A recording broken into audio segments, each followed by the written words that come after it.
In 1983, Games Workshop released their fantasy tabletop game, and it was glorious. And for 32 years, it reigned supreme. And then in 2015, they destroyed it. God knows why, but they did. Blew up the entire world.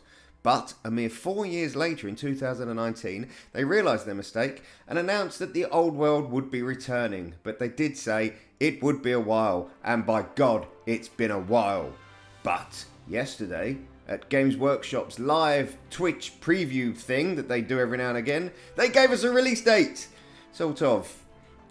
Nearly. Anyway, this is Old World News. Whispers from the world that was.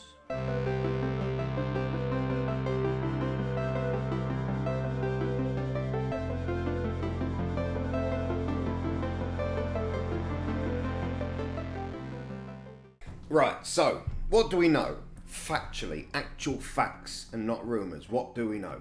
Well, the release date of the Old World will be early 2024. This is as much as we know, just early. Games Workshop have said it will be one of their first releases next year, so we are hoping January, February. More likely, we're looking at June, July, I imagine, because, you know, they'll put it back. There's no way on earth we're going to get it January, February. I will be over the moon if we do. Over the moon, but we shall see. Timeline.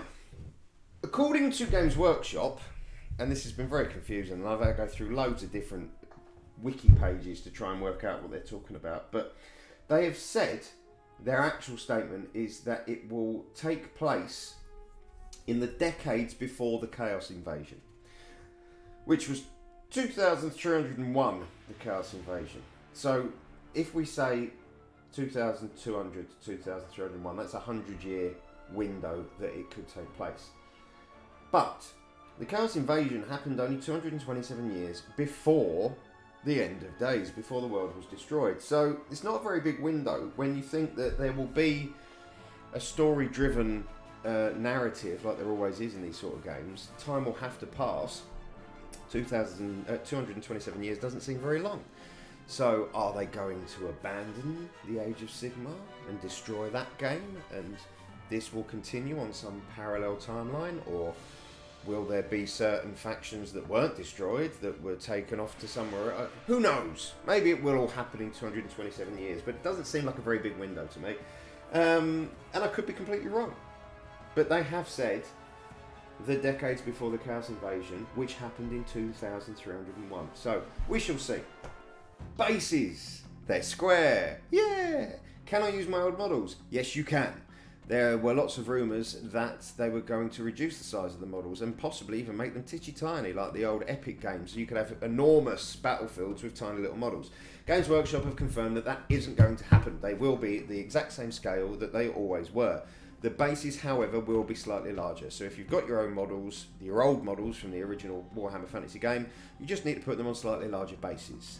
For example, they have said that the 20mm base will now be a 25mm base, but it's no biggie. The other thing they've announced, when as a backup to yes, you can use your old models, is the announcement of legacy factions.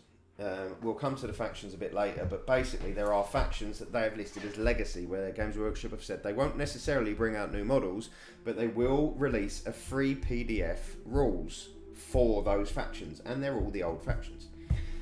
There will be no start set, apparently.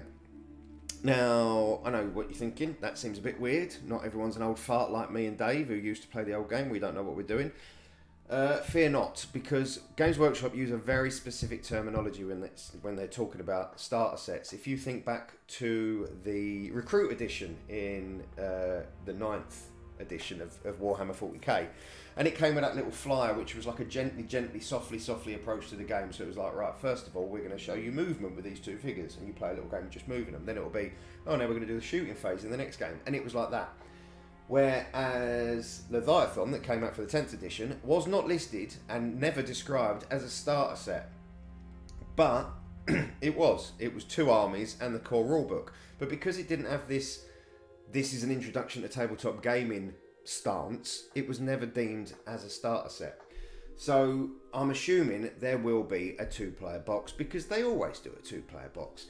And looking at the releases for the models, and yesterday there was a lovely video which showed nearly the whole Bretonnia army release.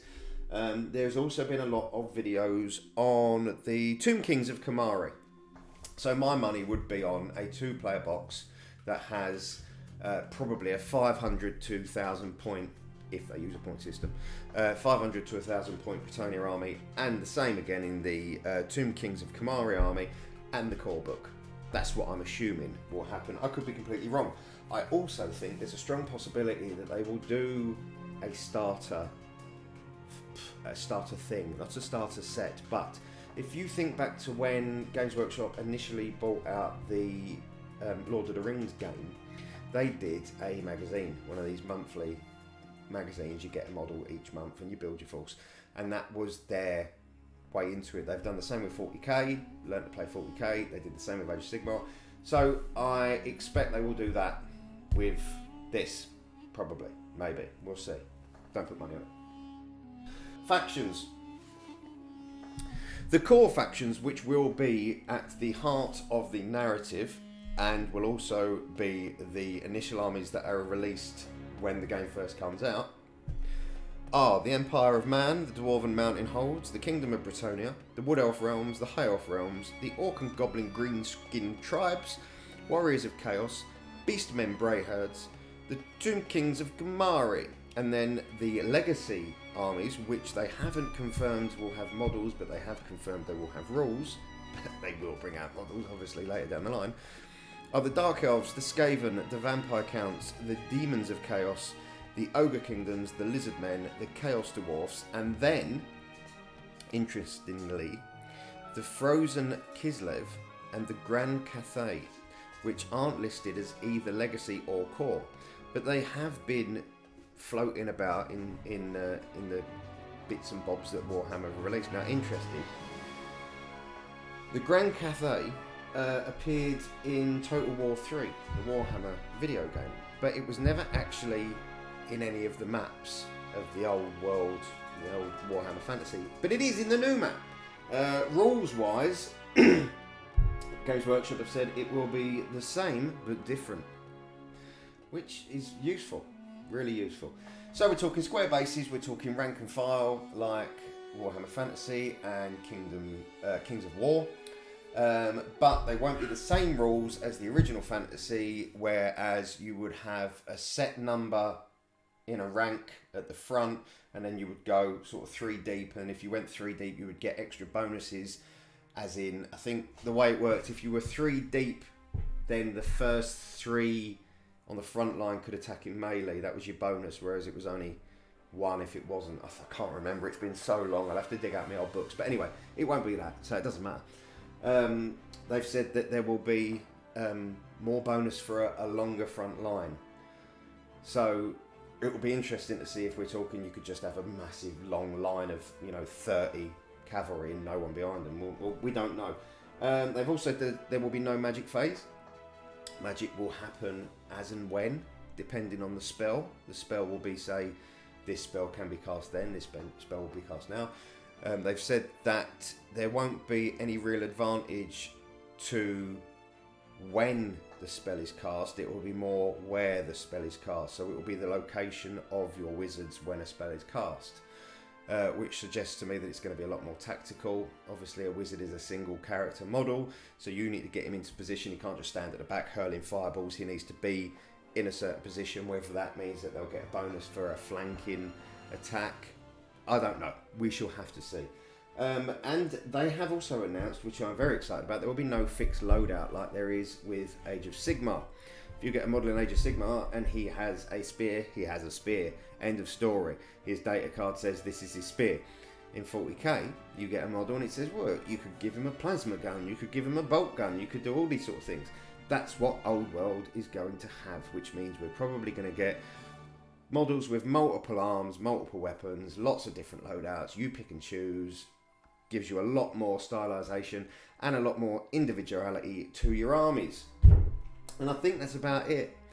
I'm sure that in post-production Dave will be popping up loads of photos of all the lovely models that have been released. Probably now I'm talking about it or he won't, and it will just make me look like a twat. But there have been a lot of absolutely stunning looking models. Like I said, the full Bretonnia, like a big ass army. There was a video released yesterday, and it was like a sweeping shot of this beautiful Bretonnia army.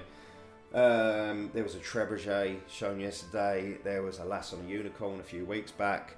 The Tomb Kings as well. Loads of stuff for them. A few Empires of Man. Little odds and sods here and there, but far more for the Tomb Lords and the Bretonnians, which makes me sure that they will be the two starting factions for the box set. And I think that's about it. I think that's all we've got. I hope this clears things up, because I've spent a lot of this evening looking through all the different videos and links and feeds, trying to put it all together in one tasty little bite-sized video for you. I'm very excited.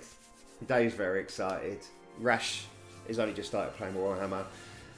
Tom refuses to play Warhammer, but does play Kings of War, and he loves his square bases and he loves the trebuchet. So I think we might be able to get him in on this one. Thanks for watching. We're nearly at 500 subscribers, which is incredible in just over a year. Thank you so much, everyone, for watching and liking. Yeah, continue doing what you're doing. You're wonderful. Thank you and good night.